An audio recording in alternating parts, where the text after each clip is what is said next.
These three edges decide March Madness games every year. Find out what they are next. Tip number one for you guys is your guard play. Now, your guards are going to be doing everything. They got to have the ball from you, from bringing it up, getting out of press. Some of these teams are going to be pressing. Late game situations, they're going to be the ones getting the team into the action. On the fast break, they'll be pushing the pace for some of these teams that like to go.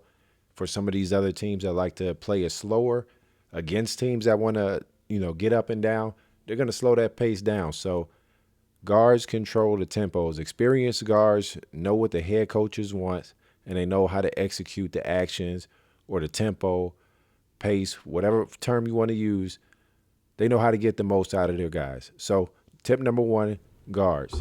All right, tip number two is offensive rebounding. Offensive rebounding is a very key stat in college basketball, really in basketball, period. But it can take the life out of a team, especially if they defend it well for 30 seconds. You get a shot up. It wasn't the best shot, but you get an offensive rebound. You just took a possession from that defense. They're tired. They were working. They worked hard. You got a shot up. You missed, but it didn't matter because you got the offensive rebound. You put it back. You give up rebounds, you lose games in March. Tip number three is going to be coaching. Coaching is maybe just as big of a point or any of the other two I mentioned previously. Coaching matters because something as little as a timeout used improperly or a challenge used too early can cost your team in this one and done scenario. There are not many other sports that have a one and done scenario like this outside of the NFL playoffs, the college football playoffs. So this is why this is one of the biggest events in sports on a yearly basis, just because it's madness, right?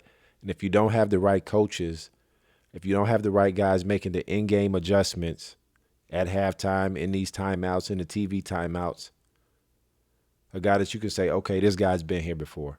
If you don't have that, those teams will quickly find themselves at home. So that's tip number three, coaching. A bonus tip here. Thank you guys for watching at this point. Please like, comment, share, subscribe if you like the content. Bonus tip, really quickly here, free throws. Seems very simple. Games end at the free throw line in these high stakes, every possession matters type games. You can't win game in March missing free throws down the stretch. Close game. This decides everything. Thank you guys for watching. I appreciate your time. Again, I'm a small creator looking to start and build this thing out, learning everything at once. So bear with me, trying to get better at all this. Thank you guys for your time, and I'll see you in the next one. Peace.